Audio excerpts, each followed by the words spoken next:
மூலக அமைப்பு தொடர்பான பகுதிகள்ல ஒருத்தரையும் சில முக்கியமான தியரி, அதாவது எல்லாமே கொஞ்சம் தியரியை ஞாபகப்படுத்திட்டு போனா நல்ல மாதிரி இருக்கும் இல்லையா. அதாவது உங்களுக்கு தெரியும் புவி மேற்பரப்புல இல்லையா, புவி மேற்பரப்புல புவி எடுத்தீங்கன்னா புவி மேற்பரப்புல 96 மூலகங்கள் இயற்கையாக காணப்படுது இல்லையா. 96 ரசாயன மூலகங்கள் இயற்கையாக காணப்படுது. 96 மூலகங்கள் இயற்கையாக காணப்படுது. அந்த 96 மூலகங்கள்ல 96 மூலகங்கள்ல பாத்தீங்கன்னு சொன்னால் இதுல உயிர் பதார்த்தங்கள் ஆக்குற மூலகங்களோட சதவீதம் எவ்வளவு கேட்டா 20% தொடக்கம் 25% தான் வருது. அப்ப 96 மூலகங்களும் உயிர் பதார்த்தங்கள் ஆக்குறல்ல அல்லது உயிரங்கிகள்ல காணப்பட்டுள்ள அர்த்தம்.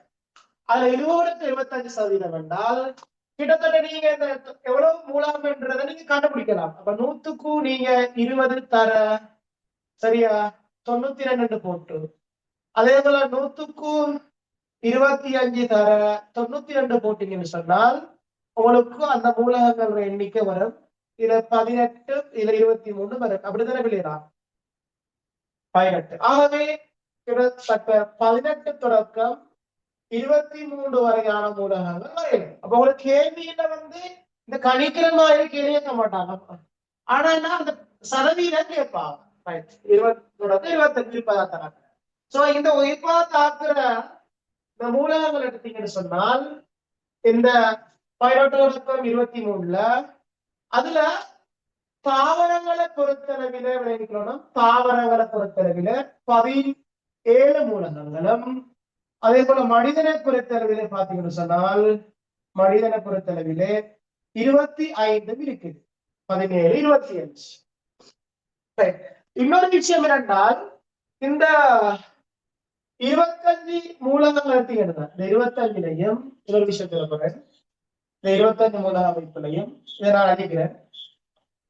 25 96%, அதே போல 4% காணப்பட்ட மூலம் 96% இருக்கிற மூலங்களும் இதுல இதுலையா இந்த 20-25 இல்லையா இந்த இடத்துல, அதாவது 20-25% மூலகங்கள்ல 18-23 மூலகங்கள்ல 96% காணப்பட்டது. எஞ்சிய 4% காணப்படுற மூலகங்களும் எங்களுக்கு தெரிஞ்சிருக்கணும். அதுல எஞ்சிய 4%த்துல அதிக அளவுல இருக்கிறது யாரு, அதிக அளவுல இருக்கிற யாரு, அதுல குறைந்த அளவில் இருக்கிறது யாரு என்றது தெரியும். அதிக அளவுல இருக்கிற யாரு, குறைந்த அளவு, அதை பார்ப்போம். அதிக அளவில் இருக்கிறது யாரு, குறைந்த அளவில் இருக்கிற யாரு. சோ இதுல 4 மூலகங்கள் இல்லையா, ஆக்சிஜன், கார்பன், ஹைட்ரஜன், நைட்ரஜன். இந்த 4 மூலகங்கள் தான் 96% மூலகங்களாக இருக்கும்.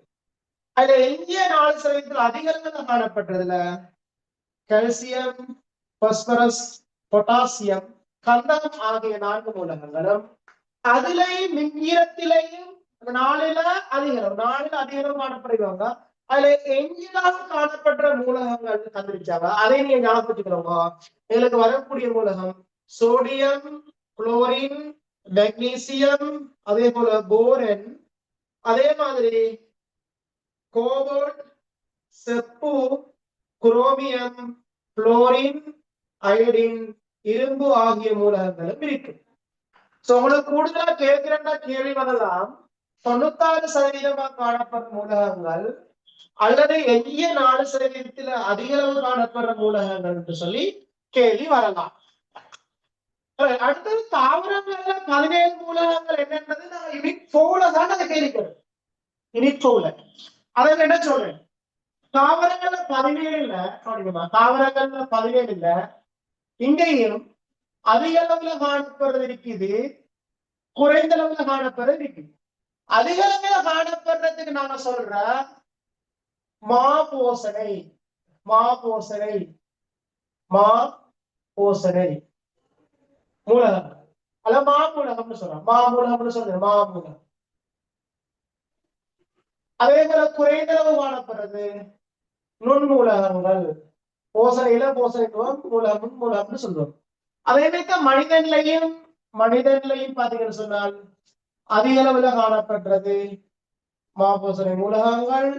அதே போல இங்கேயும் குறைந்த அளவில் காணப்படுறது நுண்போசனை மூலகங்கள். இப்ப பாருங்க, இந்த 17லையும் அதிகம் காணப்படுற மூலகங்களோட எண்ணிக்கை 9, குறைந்த அளவுக்கு காணப்படுற 8. இதனால யூனிட் 4 படிக்கிறேன். அதே போல அதிக காணப்படுறதுல இங்க 11, இங்க 14 வருது. கட்டாம் நாங்க யூனிட் 4 வந்து கட்டாம் யூனிட் 4 தெரிஞ்சிருச்சோம். நம்மளுக்கு கேள்வி வரும். தாவரங்கள் காணப்படுற அதிக அளவு காணப்படுற 9, குறைந்த காணப்படுற 8 தெரியணும். சோ நாங்க அதை ஞாபகம் வச்சுக் கொள்றதுக்காக நான் பிள்ளைகளுக்கு சொல்லிக் கொடுக்கிறேன் என்றால், இதே போல அந்த 9 மூலகங்களையும் ஷோப்கின்ஸ் மகாடு ஞாபகம் வச்சுக் கொள்ளும் சொல்றாரு. ஷோப்கின்ஸ் மகாடு ஞாபகம் வச்சுக் கொள்ளுங்கோ என்று சொல்றாரு. அப்படித்தானே பிள்ளையா? பாருங்க, CH வரும் இல்லையா? ஷோப்கின்ஸ் மகாடு சொல்லி ஞாபகம் வச்சுக்கணும். பாருங்க, இப்ப CHO ஷோப்கின்ஸ் மகா. அப்ப இந்த 4, 3, 2 அப்ப மொத்தம் பாத்தீங்கன்னா சொன்னால் ஷோப்கின்ஸ் மகாவுல 9 மூலகங்கள் வந்துட்டு. குறைந்த அளவில் தேவைப்படுற நுண்மூலகங்கள் 8ல நான் சொல்லிக் கொள்றேன் பேர் மூலமா. இதுல முகமது சொல்லியும் பசில் சொல்லியும் இரும்பு மனுஷன் சொல்லியும் அது குனிந்தான் என்று சொல்லியும் நான் ஞாபகம் வச்சுக் கொள்ள பாருங்க. பாத்தீங்கன்னு சொன்னால் இது 3 ஒரு பேர் முகமது பசில், இரும்பு மனுஷன், குனிந்தான் என்று சொல்லி ஞாபகம் வச்சுக் கொள்ளலாம். அப்ப இந்த 8 மூலகமும் வந்துட்டு. அதே மாதிரி அதிக அளவு தேவைப்படுற மனிதன்ல 11ஐயும் ஞாபகம் வச்சுக்கலாம். இதே நீங்க ஷோப்கின்ஸ் மகாவை சொல்லிட்டு அதுல சோடியம் குளோரைட் உப்புன்னு ஞாபகம், ஷோப்கின்ஸ் மகா உப்புன்னு சேர்த்தீங்கன்னால் மாபோசனை மூலம் அல்ல மா மூலகம் மனிதன்ல வரப்போகுது 11. எப்படி வரப்போகுது? ஷோப்கின்ஸ் மகா, ஷோப்கின்ஸ் மகா மகா உப்பு, மகா உப்பு, உப்புடா சோடியம் குளோரைட். அப்ப பாருங்க, இதுல 11 வந்துடும். பாருங்க, கல்ல கொண்டு வரும் இல்லையா? ஷோப்கின்ஸ் மகா உப்பு. அப்ப பாருங்க, 4, 7, 9, 2, 11. அதை நுண்போசனை மூலகங்கள் நுண்மூலகங்கள் எடுத்தீங்கன்னா இங்க சரியா பாத்தீங்கன்னு சொன்னால் வரக்கூடிய மூலகங்கள் கொஞ்சம் கீழே எழுத போல பணிவாக எழுத போறேன். பாருங்க, கொஞ்சம் வரக்கூடிய மூலகங்களை இங்கே பாருங்க. இதுல கொஞ்சம் மாற்றம் செய்து இதுல முடித்து இல்ல நான் ஒரு ஆள் பேர் முகமது பாக்கீர் என்று சொல்லியும் இரும்பு மனுஷன் பாருங்க அப்படி வருது. இங்க சியர் பாருங்க இரும்பு மனுஷன். அடுத்த பாருங்க, குனிந்து வந்து கொஃபி செல்ல சொன்னான். பாருங்க, ஒரு ஆள் பேர் பாருங்க, இரும்பு மனுஷன், குனிந்து வந்து கொஃபி சொல்ல சொன்னான். பாருங்க, 1, 2, 3, 4, 5, 6, 7, 8, 9, 10, 11, 12, 13, 14. ரைட். இது உங்களுக்கு அந்த பகுதிகள் படிக்கும் போதுதான் தேவைப்படும். இதை தந்தில 17, 25 மட்டும் தந்திருச்சாங்க. சோ இது பாருங்க, நான் போசனை அதாவது மூலக அமைப்பு தொடர்பான பகுதிக்கு தேவையான தியரி இவ்வளவுதான். பாருங்க, அப்ப இந்த 25% மூலகங்கள் அங்கீகள்ல காணப்படுதுன்னு சொல்றோம். அங்கீகள் ஆக்குது. சோ என்ன தொழிற்பாடுகள் செய்து காட்டுகிறது சொன்னால் நல்ல விளைவிக்கணும். ஒன்று ஆரோக்கியத்தை பேணுது, ஆரோக்கியத்தை பேணுது. சோ இனப்பெருக்கத்துக்கு தேவைப்படுது ஆரோக்கியம், இனப்பெருக்கம், ஆரோக்கியம், இனப்பெருக்கம். சோ கட்டமைப்புகளையும் ஆக்குது, கட்டமைப்புகளையும் ஆக்கக்கூடியதாக இருக்குது. சோ இதான் வந்து இந்த 20-25% ஊடகங்கள் அங்கீகளை மேற்கொள்ற பிரதான தொழிற்பாடுகள் ஆரோக்கியம், இனப்பெருக்கம், கட்டமைப்பை ஆக்குதல் போன்ற தொழிற்பாடுகள்ல பங்கு பெற்றது. இதுதான் பிள்ளைகளா மூலக அமைப்புன்ற பகுதியில தேவையான விஷயம். விளையாட்ட பிள்ளைகளா உங்களுக்கு இது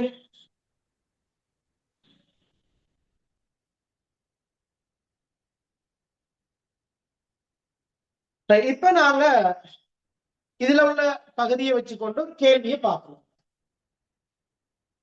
சரியா? இத பாருங்க, 5வது கேள்வியும் செய்யலாம். இப்ப நான் உங்களுக்கு சொன்ன விஷயத்த 4வது கேள்வியையும் செய்யலாம், 5வது கேள்வியையும் செய்யலாம் இல்லையா? 4, 5. சரி, 4வது கேள்வி 5 கேள்வி பார்க்கணும். 4வது கேள்வி நான் பார்க்கிறேன் யூனிட் 2 பகுதியா இல்லையா? நான் அதை தொடர்ச்சி யூனிட் 2 பார்க்கணும். அப்ப இத 4வது கேள்வியே பாத்தீங்கன்னு சொன்னா 4வது கேள்வியை பாருங்க, என்ன சொல்லப்படுகிறால் உயிர் பதார்த்தங்களின் திணிவில் 96% உள்ள மூலகங்களை மாத்திரம் கொண்ட மூலக்கூறு. இப்ப இது தெரியணும் என்று சொன்னால் நாங்க என்ன செய்யணும் என்றால் இந்த பகுதிக்கு பிரித்து வருவோம். சரியா? அதுக்கு முந்தி நாங்க 5ஆம் கேள்வியை பார்த்தா லேஸ் இருக்கும் இல்லையா? 5ஆம் கேள்வியை பார்த்துட்டு நாங்க அந்த ஒரு 3ஆம் பக்கத்துல ஒரு அட்டவணை தந்துருச்சேன். சோ அதுலதான் நாங்க இது பார்க்கணும். அப்ப நான் என்ன செய்யறேன் கேள்வி, நான் 5ஆம் கேள்வியை பார்த்துட்டு 4ஆம் கேள்விக்குரிய விளக்கத்தை போவோம்.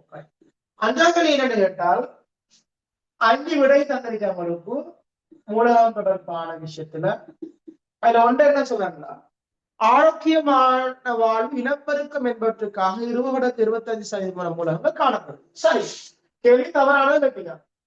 2வது, உயிர் பதார்த்தங்கள் திரிவில் CHO ஆகிய மூலம் 96%. பாருங்க, CHO 96%, அதுவும் சரியான விட. உயிர் பதார்த்த திரிவில் எஞ்சிய 4% அதிக அளவு காணப்படும் முதல் 4 மூலம், முதல் 4 1 2 3 4. அப்ப அங்க கால்சியம், பாஸ்பரஸ், பொட்டாசியம் கந்தகம் வரும். அங்க மக்னீசியம் வந்துங்க, கால்சியம், பாஸ்பரஸ், பொட்டாசியம் கந்தகம். அங்க வாரத்துல மக்னீசியம் தரப்பட்டதுனால தவறாக வருது. சோ 5வது, தாவரங்களுக்கு 17 மூலகங்கள் அத்தியாவசியமானவை. பாருங்க, தாவரங்களுக்கு 17 மூலகங்கள் அத்தியாவசியமானது என்பது சரியானது. ஆகவே மனிதனுக்கு 25 மூலகங்கள் அத்தியாவசியமானது என்பது சரியானது. சோ மனிதனுக்கு 25 அத்தியாவசிய மூலகங்கள் தேவைப்படுகிறது சரி. சோ இந்த மூலகங்களுக்கு தான் நாங்க சொல்றேன்னா அங்கில காணப்படுகின்ற அங்கில தேவைப்படுகிற மூலகம் அத்தியாவசிய மூலகம். இதுதான் பேர் அத்தியாவசிய மூலகம், எசென்சியல் எலிமெண்ட்ஸ், அத்தியாவசிய மூலகங்கள் சொல்ற இந்த 18 தொடக்கம் 23 வரை, அதாவது 25% வரை மூலகங்களாக இருக்கு. ரைட். சோ இப்ப நான் உங்களுக்கு ஒரு அட்டவணையில வந்திருக்கேன்னு சொன்னேன். சேர்வை பொதுவான மூலகமைப்பு மாறுபாடாக அமைகின்ற மூலகமைப்புன்ற ஒரு பகுதி ஒன்று ஒரு அட்டவணையில தந்திருச்சு. அந்த அட்டவணையை பாருங்க. இது நான் தார அட்டவணை வச்சிங்க தெரிஞ்சுக்கண்டா உங்களுக்கு எந்த ஒரு சேர்வையோ அல்ல ஒரு மூலக்கூறையை தந்து இதுல மூலகமைப்பு என்னன்றது உங்களுக்கு செய்யலாம். உங்களுக்கு எவ்வளவுதான் சேர்வை தந்தாலும் நான் தாரத்தை வச்சிருங்க தெரிஞ்சு கொண்டா செய்யலாம். அவருக்கு எல்லா சேர்வைகளையும் தந்து மூலகமைப்பு தர வேண்டிய அவசியம் ஒன்று பாருங்க, அவங்களுக்கு சொல்லி காட்டுறேன். உங்களுக்கு சொன்ன விளங்காது பாருங்க. அந்த அட்டவணை தந்தைன்னு சொன்னால் உங்களுக்கு எந்த ஒரு சேர்வையினுடைய மூலகமைப்பையும் நீங்க இலகுவாக செய்யக்கூடியதாக இருக்கக்கூடியதா.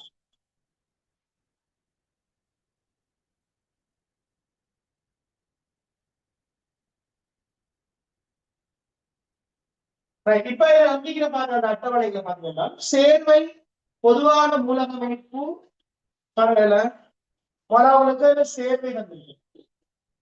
சேர்வை 2வது பொதுவான மூலகமைப்பு தந்திருக்கு. பொதுவான மூலகமைப்பு, பொதுவான மூலகமைப்பு. அடுத்தது மாறுபாடாக அமைகின்ற சேர்வை அதன் மூலகமைப்பு, சேர்வை அதனுடைய மூலகமைப்பும் என்று தந்திருக்கிறேன். இந்த 3 அட்டவணைகள் வந்திருக்கு பாருங்க. அதைத்தான் நாங்க இப்ப பார்க்க போறோம். முதலாவது பாத்தீங்கன்னு சொன்னீங்க, பழமையாக நாங்க கார்போஹைட்ரேட் எடுப்போம்.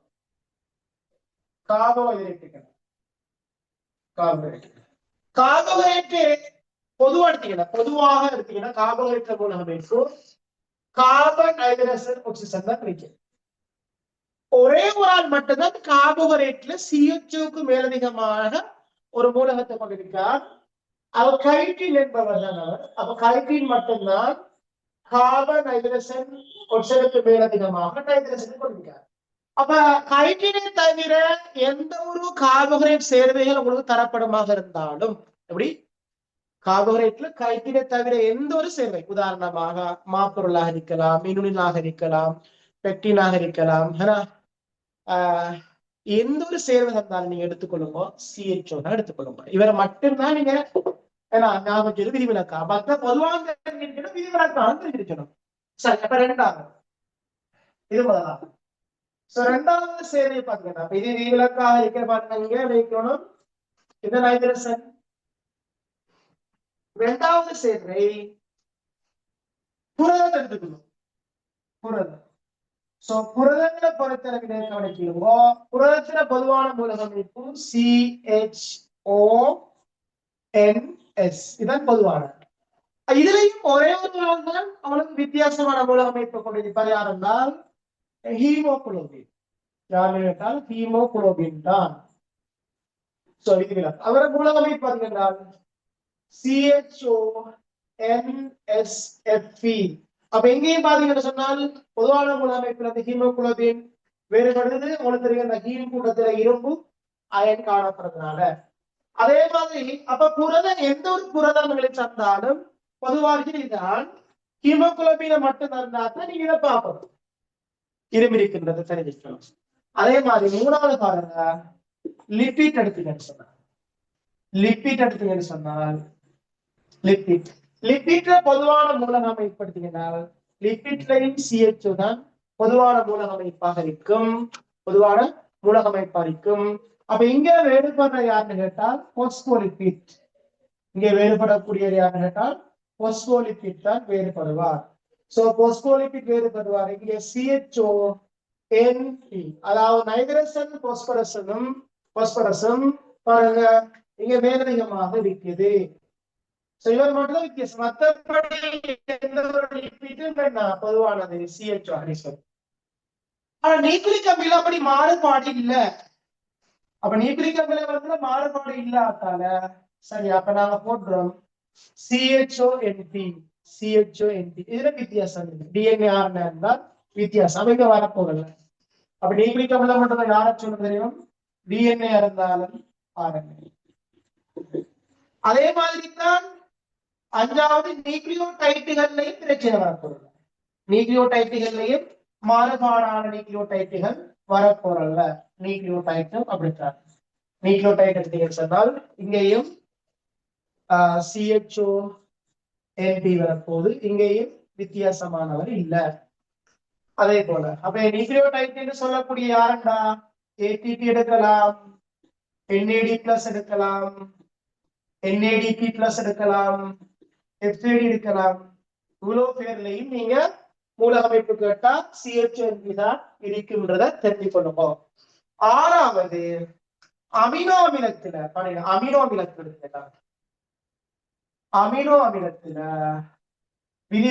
விதிவிலக்காக இருக்காங்க. அமினோ அமிலத்துல பொதுவான மூலக அமைப்பு CHON தான். அமினோ அமிலத்துல பொதுவாக CHON. ஆனா அமினோ அமிலங்கள்ல வித்தியாசமாக ரெண்டு அமினோ அமிலங்கள் வேறுபடுவாங்க. ஒன்று சிஸ்டினும் அடுத்தது மெரியோனினும். இந்த ரெண்டு பேரும் விதிவிலக்காக பாத்தீங்கன்னு சொன்னால் CHOனுக்கு மேலதிகமாக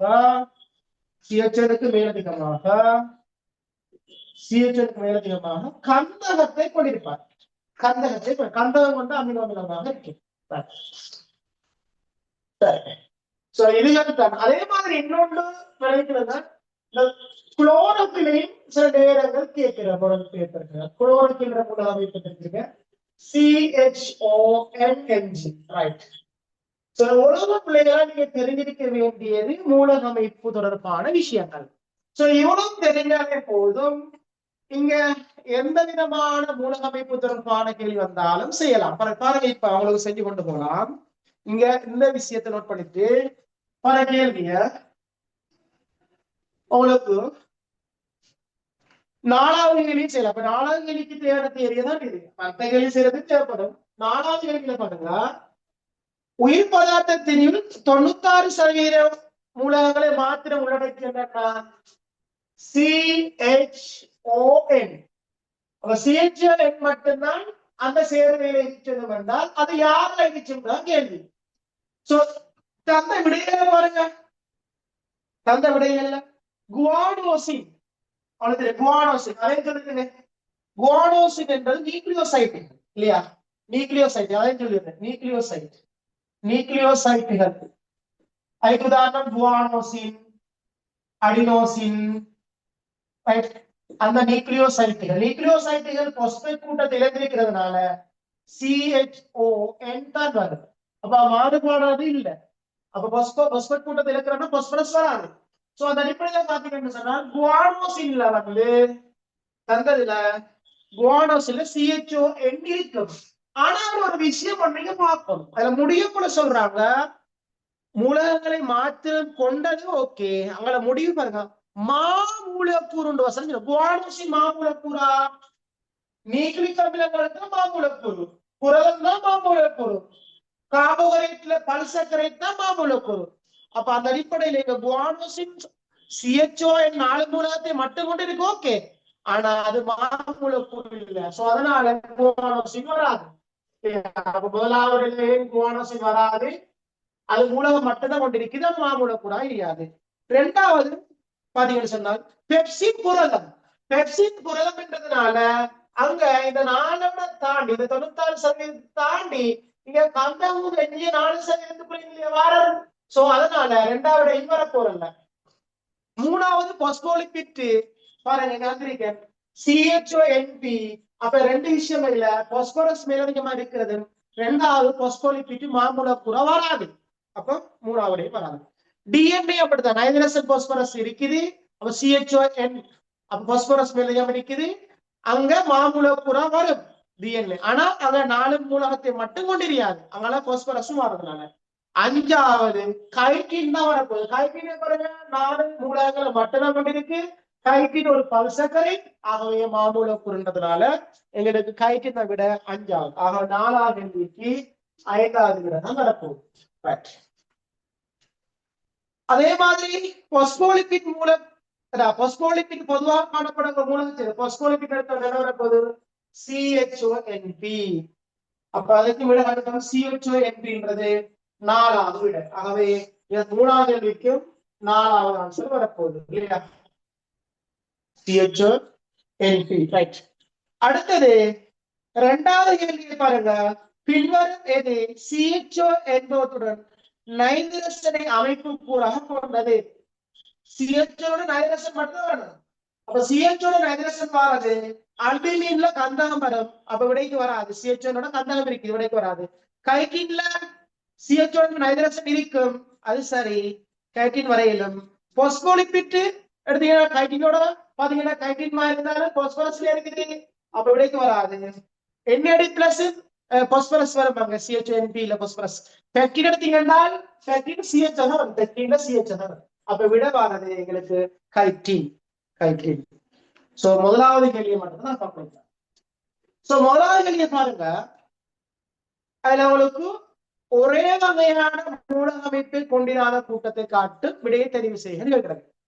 செலுலோஸ் பாருங்க, நான் சொன்னேன் செலுலோஸ் ஒரு பல்சக்கரைட் கார்போஹைட்ரேட்ல வருது, கைட்டின் மட்டும்தான் வேகம் என்னண்டா, அப்ப செலுலோஸ்ல காணப்படும் மூலகம் என்ன வரும், CHO தான் வரும். அப்ப செலுலோஸ் CHO.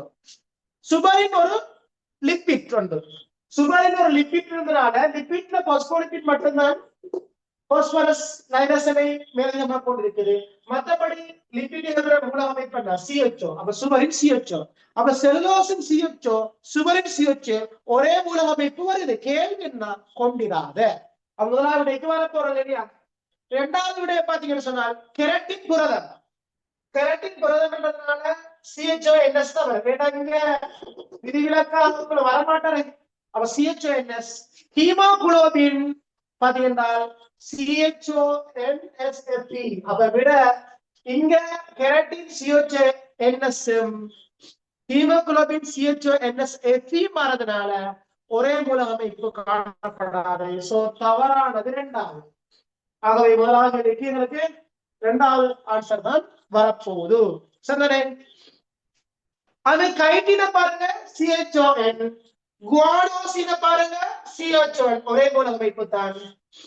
அதே போல பாஸ்போலிபிட பாருங்க CH&B நியூக்ளியோடைட பாருங்க ATP ஆயிடுச்சா NAD plus NADP plus ஆயிடு NADP plus P plus ஆகிக்கலாம் எப்படி ஆயிடுச்சலாம் எவ்வளோடா மூலமைப்பு பண்ணா இதான் தெரிகிற CH&B தான் அப்ப ATP பாஸ்போலிபிட் ஒரே மூலமைப்பு அல்புமின் எடுத்தீங்கன்னா புரதம் CHONS வரப்போகுது அடுத்த சிஸ்டின் தந்துச்சு பாருங்க அமினோமிலங்கள்ன்ற பொதுவானது CHO தான் அமினோமிலங்கள்ன்ற ஆனா விதிவிலக்கா 2 அமிலம் 20ல 2 அமினோமிலம் கத்தா கொண்டிருக்குது CHONS ஆகவே 5வது ஒரே மூல அமைப்பு 4வது ஒரே மூல அமைப்பு 3வது ஒரே மூல அமைப்பு 1வது ஒரே மூல அமைப்பு ஆனா 2வது மட்டும் ஹீமோகுளோபின் மட்டும் இருவர் வேண்டுமாக கொண்டிருக்குது விளையாட விலங்களை அப்படிலாம்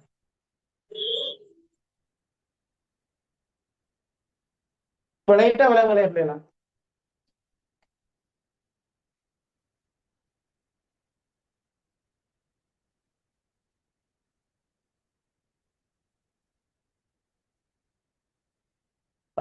பாத்தீங்களா இப்ப மூலகமைப்பு தொடர்பான எந்த ஒரு கேள்வி வந்தாலும் பிள்ளைகளா உங்களுக்கு இலகுவாக செய்யக்கூடியதாக இருக்கும் அப்ப எங்களுடைய அடுத்த கிளாஸ் எங்களுக்கு வெள்ளி இருக்குது அடுத்த சனிக்கிழமை இருக்கு இன்ஷால்லா அப்ப நீர் தொடர்பான கேள்விகளையும் நான் உங்களுக்கு கீழே பாருங்க ஒரு அட்டவணை ஒன்று தந்திருச்சேன் சோ அந்த அட்டவணை போதுமானது பிள்ளைகளா இங்குள்ள கேள்விகள் எல்லாம் செய்யறதுக்கு அப்ப நான் தான் உங்களுக்கு அந்த எப்படி நாங்க எளிமையா படிக்கலாம் என்ற ஐடியால தான் உங்களுக்கு அந்த அட்டவணையை போட்டிருக்கேன் அப்ப அதை எளிமையாக ரெடியாகி கொண்டு வாங்க அதெல்லாம் அடுத்த கிளாஸ்ல நாங்க இந்த பகுதியை பார்ப்போம் ஓகே அஸ்ஸலாமு அலைக்கும் குட் நைட்